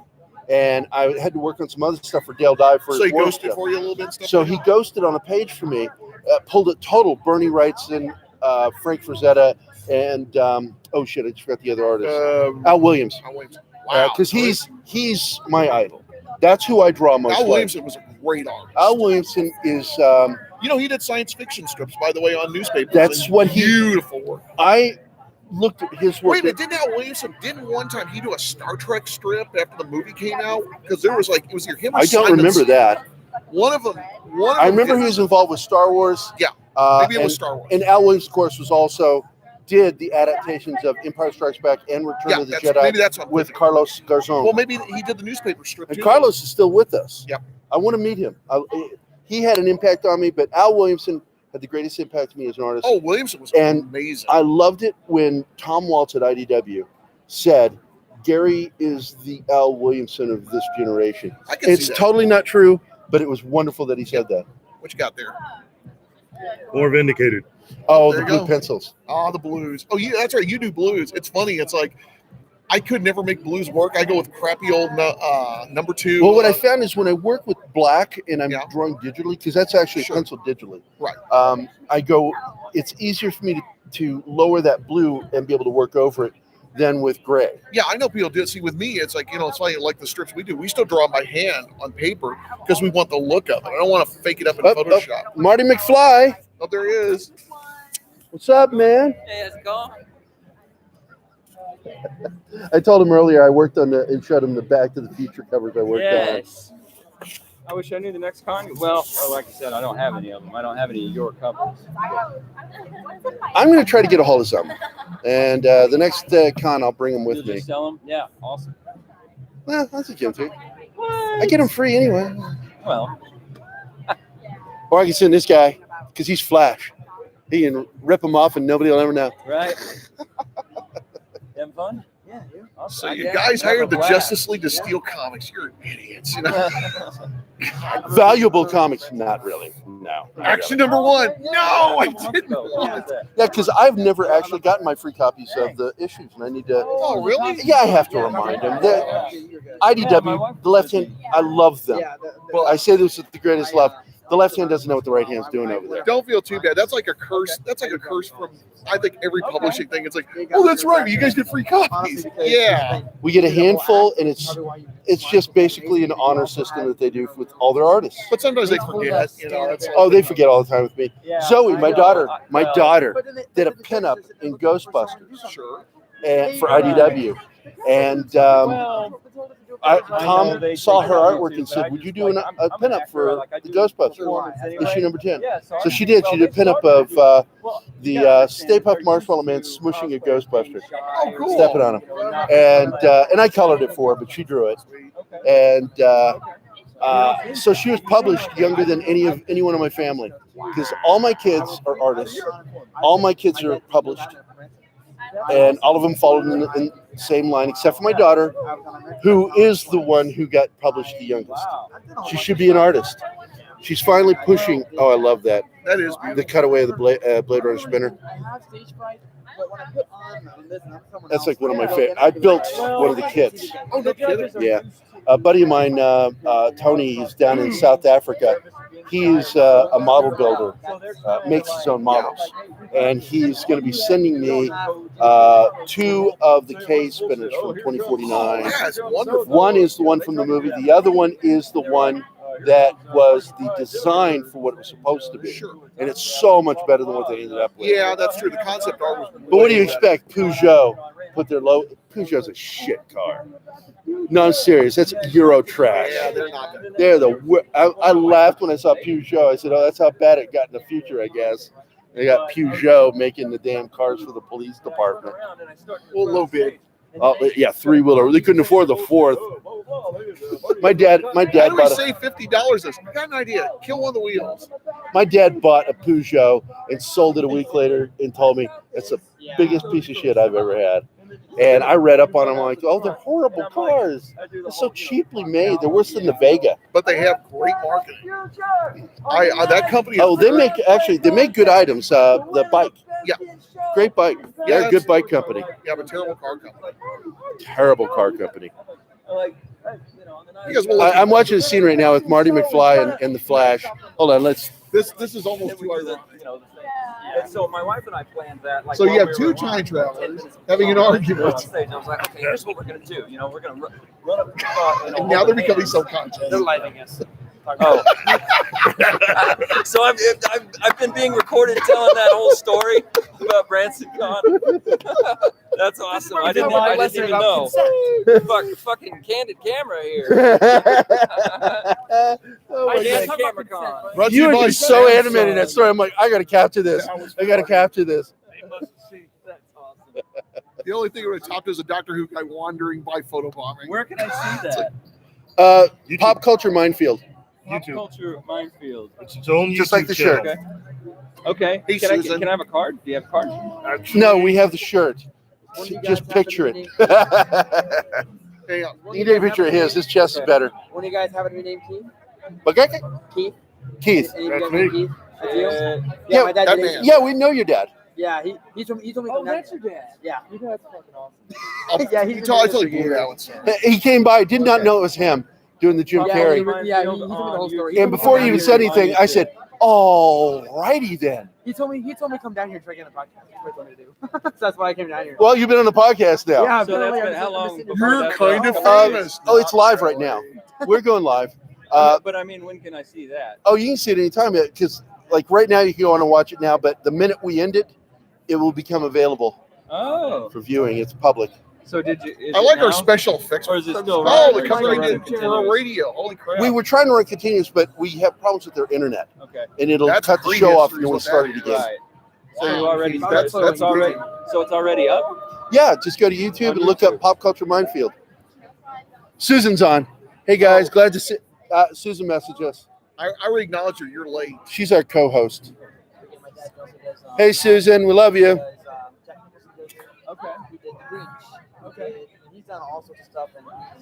Actually, that cover's kind of cool because that was the guy who colored his name Pat Duke. He used to work at NR Press. It's like and he worked with when he with Ellen. He has more of an airbrushing style. Well, he's one of the magic I think 5 or 6 people that invented the image color system when they became the king of the Oh, hill. for Heroic Age? Is that who he works for? He's one of them. I think I know those guys at Heroic Age. I almost went to work for those I guys think he worked with him because I lived just south of them by about 20 miles. If I'm wrong, it's like I said, but he was one of the people that, in fact, he would sell CDs of how to color that way. And he was doing work for Image, I think, at one point. And it was amazing. I mean, it's funny when it came out, it's like, God, that's. Well, oh I did my God, a that's bunch like of colors for them with 25. watercolor markers. Yeah. And because they wanted to see my color work, I went, yeah. So I just did it. And I really should have gone to work for them.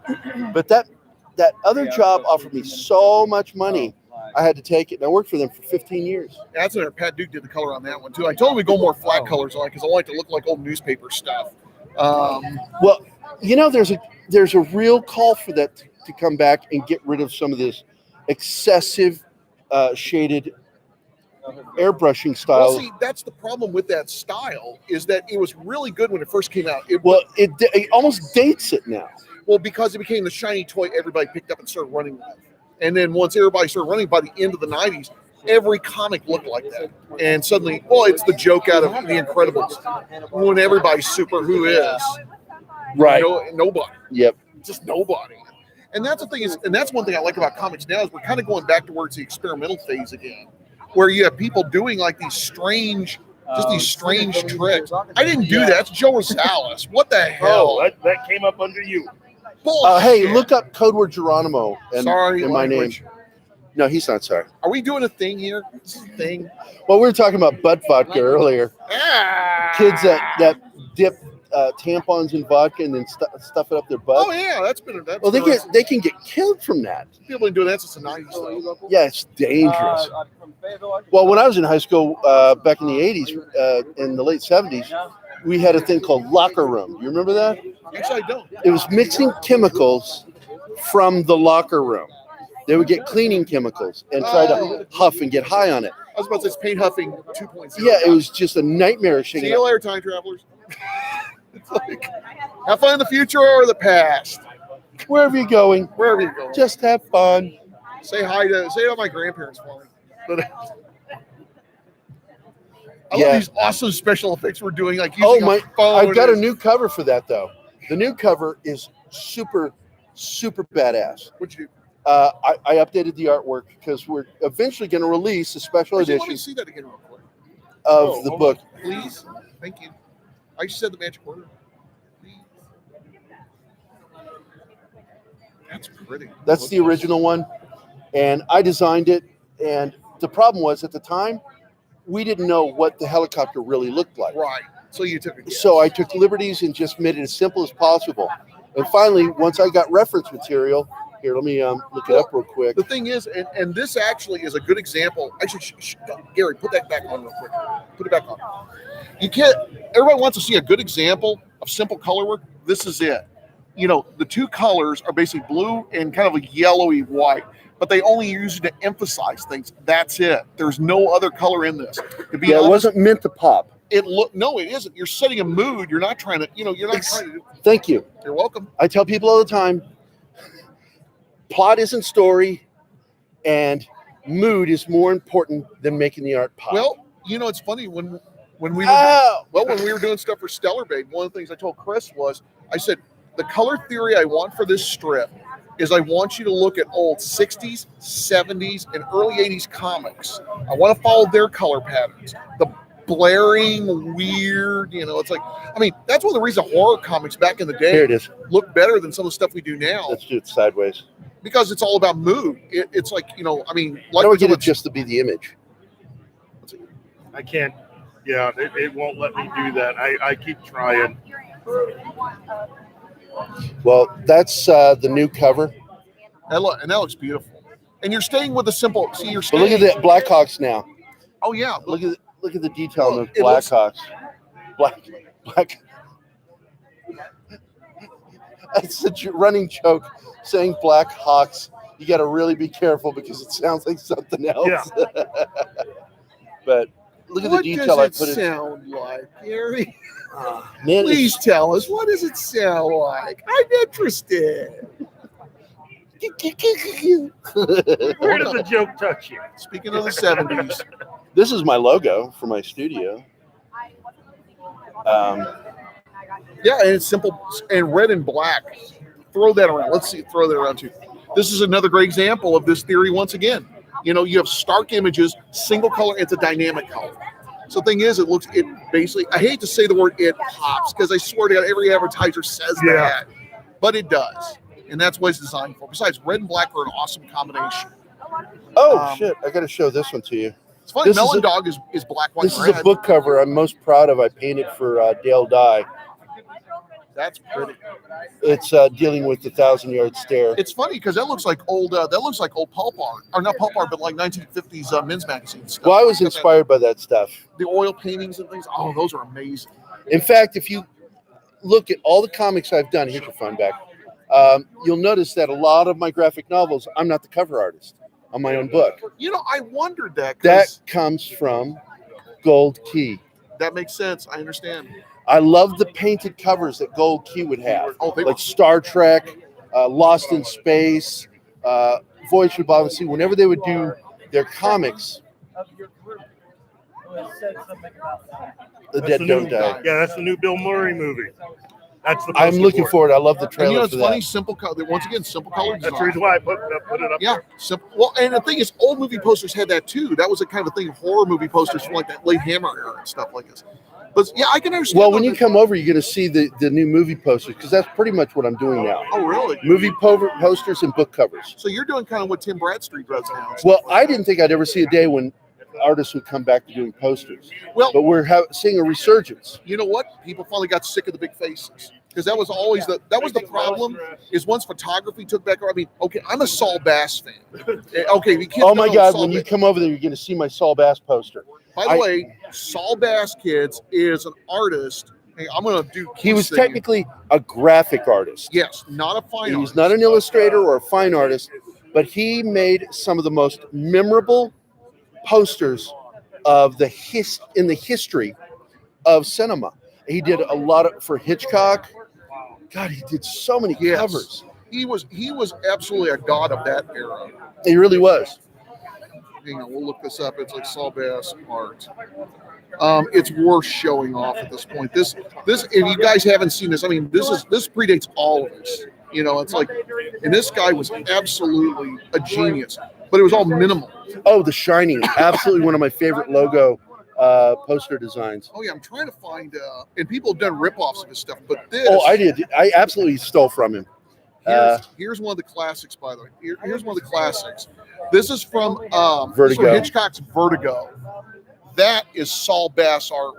He did lots of stuff like this. In fact, now look up this movie poster, or just look up this movie, Morning, Noon, and Night. Got it. Josh Becker. Okay.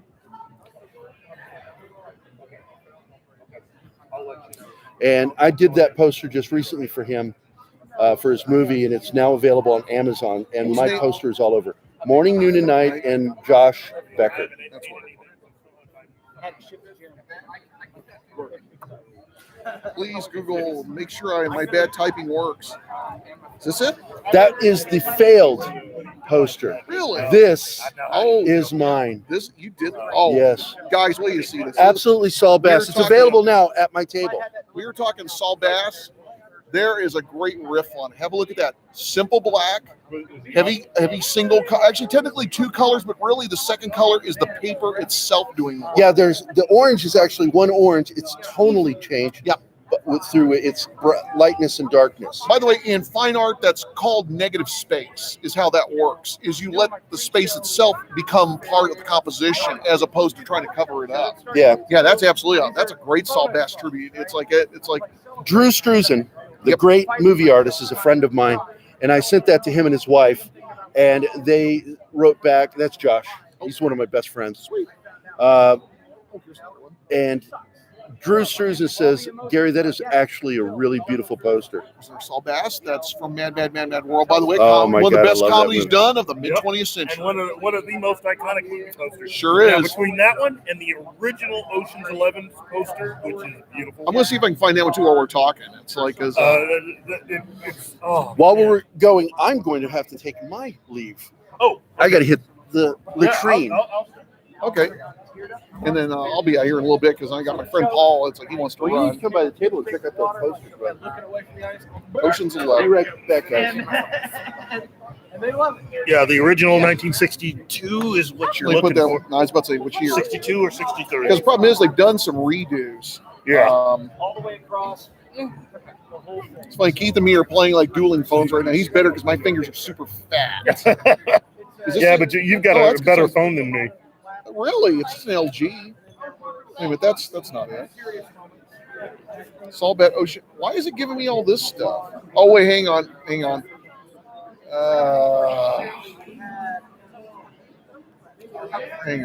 I got it.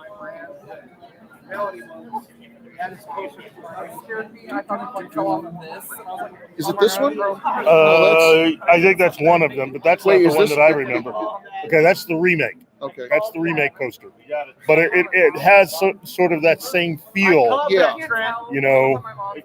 They don't have it on here. Oh man. Is my web foo bad? No.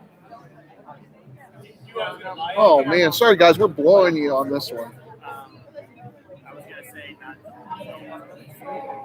Well, that's annoying.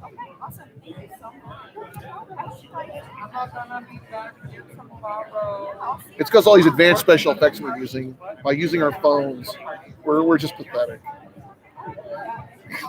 I feel like we're the worst cable show imaginable. Hey guys, look what we can do. We're Uh-oh. on TNV. Uh-oh. How's it going, Scott? Scott News shows up. Hey, to make our Scott day perfect. News. Oh, are you guys doing? Are you actually good? Yeah, We're live. Oh, you're podcasting. Scott New. Hello, ladies and Scott. Wheel of Inebriation, 8 p.m. Yeah, well, already on the way. The host of Wheel of Inebriation, Mr. Scott New, along with Mr. Phil Morrissey, who helped develop the whole thing. It's both of you right here. Yeah, that's frightening.